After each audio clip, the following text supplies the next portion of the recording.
Hi everyone, Simon here from the FFF and welcome to the FFF January Transfer Window review, where I review and predict what I believe to be the hits and misses of the latest transfer window. I'll be doing another review show at the end of the season, looking back at my predictions to see how accurate they really were. First of all, what a crazy window we've just experienced. The contrast between the spending within the Premier League in comparison to the other big four European leagues, Serie A, Ligue 1, La Liga and the Bundesliga, has reached a staggering extreme. The total spending within the Premier League this January rose to £850 million, whereas the combined spending within the rest of the big five in Europe came to a mere £220 million.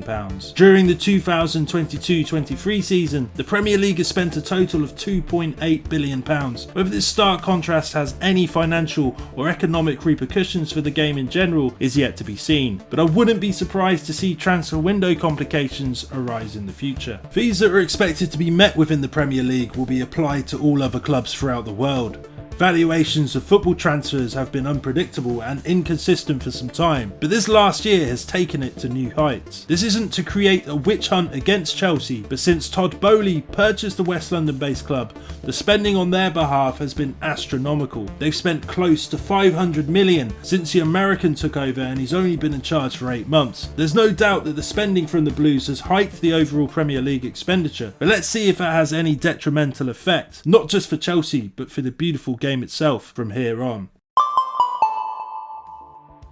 Here are my predictions for the hits and misses of the 2023 January transfer window. Hits: Mikhailo Mudryk from Shakhtar Donetsk to Chelsea for £88.5 million.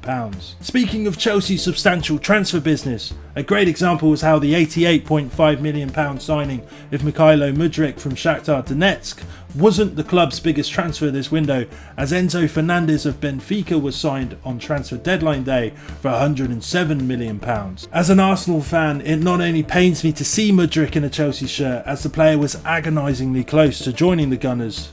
I must admit what a real talent the Ukrainian winger looks. Possibly a little raw still, but his unlocked potential is huge, and his lightning quick pace can undoubtedly trouble a few defences across all competitions. Marcel Sabitzer from Bayern Munich to Manchester United on loan. This is a player I really wanted at Arsenal, most notably last season, but even during this transfer window, as his addition to any squad would be more than welcome. Admittedly, he didn't have the best of times in a Bayern shirt, mostly appearing from off the bench and only managing 2 goals, 2 assists in 1.5 seasons, but I believe he still has a lot to offer. Given the absence of Christian Eriksen and potentially playing several matches alongside Casemiro, Sabitzer will be hoping to replicate the form that he had at RB Leipzig.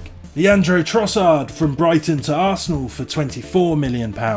Aaron Ramsdale revealed during an interview on the Fellas Pod on TikTok, I've left a link for everyone in the description below, that he believed Leandro Trossard was coming to take a place in the starting lineup. For so many seasons, one of Arsenal's biggest problems was players on the bench not necessarily competing for places, but happy to be a backup and warm a spot on the bench. This attitude from Trossard is exactly what this new era under Mikel Arteta embodies. Determination, professionalism and commitment. There might be some question marks around the manner in which he left Brighton, as reports were the Belgian winger fell out with Roberto De Zerbi, but his Premier League experience and his offensive contribution was seen as an opportunity Arsenal just had to grasp.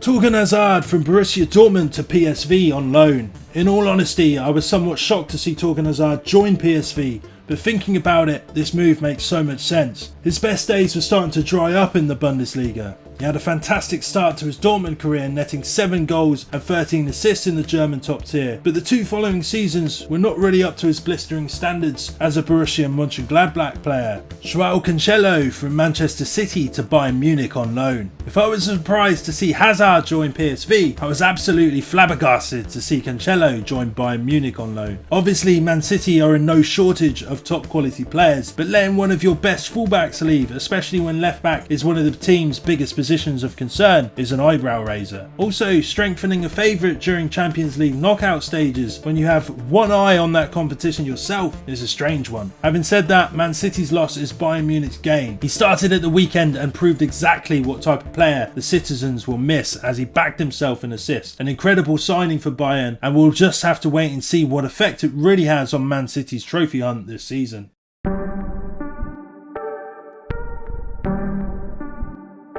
For me, Project Big Picture isn't acceptable. If I can tell you that it's offside or onside, then accept it and move on. And one of my big regrets really, I probably should have ripped his head off. I really don't like this. You now, no, I know exactly what you want to do. I said what I said, do with it what you want. I think what we've been watching is faintly farcical. This idea that people in football, we're all going to look after each other with this football family, nonsense. 3 premierships, and I won more premierships alone than the other 19 managers together. 3 for me and 2 for them. Respect, respect.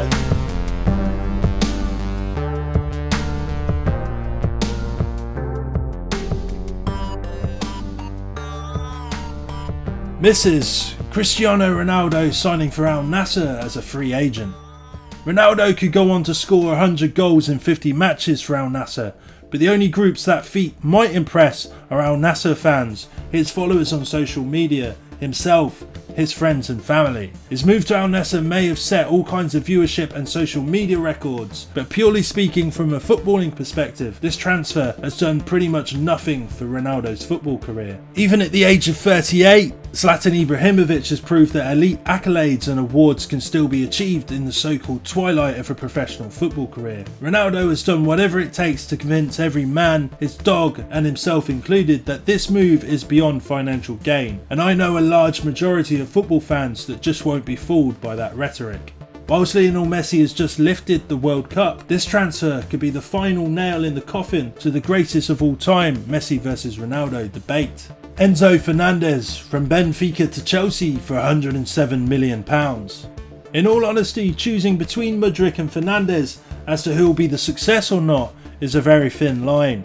Considering the Ukrainian had a stinker in Chelsea's last game against Fulham, and Fernandez in that same game left many impressed, you could argue to swap the categories for each player. But the reason I'm predicting Enzo to struggle in the Premier League is a question of physicality. At 5'9" and having somewhat of a slight frame, I'm just not sure he has the build to cope with the physicality of the Premier League. Obviously, being a success in the top flight of English football requires much more than just having a sturdy physique. It just seems to be a massive risk on Chelsea's behalf, given the Argentine has only played a half season in Portugal. Also, given his transfer is the most expensive in Premier League history, it's a lot of pressure to put on a 22-year-old who has only just arrived on European shores. Matt Doherty from Tottenham Hotspur to Atletico Madrid on a free transfer. Another one that raised a few eyebrows on deadline day. Doherty's contract with Spurs was terminated as per mutual agreement, and he joined Atletico on a short-term contract till the end of the season. This one kind of smacks of someone looking for a bit of sunshine as they approach the end of their career. At 31 years old, as someone more effective as a right wing-back and not necessarily hailed for his defensive prowess, which Simeone will demand, it'll be difficult to see Doherty oust World Cup winner Nahuel Molina for any sufficient minutes. Memphis Depay from Barcelona to Atletico Madrid for £3 million.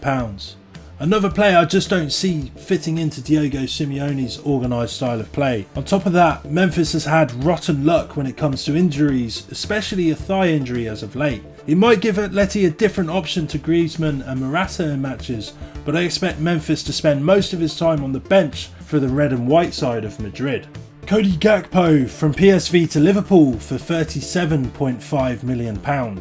You could argue I'm somewhat cheating with this one, as he signed for Liverpool at the start of the window and we've had a small sample of him in a Liverpool shirt. It's not the best of times to be joining the Merseyside Giants as they're having a terrible season so far, currently sitting 10th in the league, but he just hasn't lived up to his high expectations. I'll admit, and I'm sure many other fans will agree, he was a player anyone wanted at their team, but it just isn't working for him. A lot of pressure will be placed on him, Salah and Nunez to replicate the scintillating form of the Mane, Salah and Firmino trio, but it just doesn't look like it will be clicking anytime soon.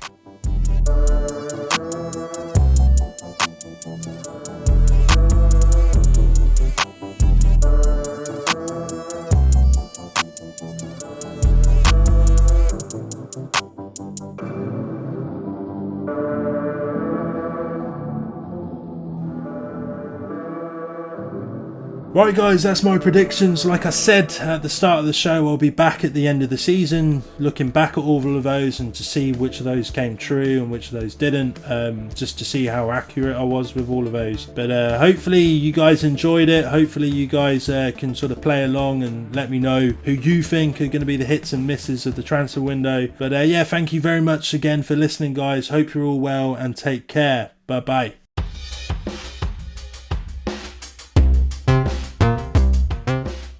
Thank you so much for listening to the Triple F. If you could please drop a like on our Facebook page, subscribe to the YouTube channel and follow us on Twitter, that would be massively appreciated. Hope you're all keeping safe and thanks again for listening to the Triple F.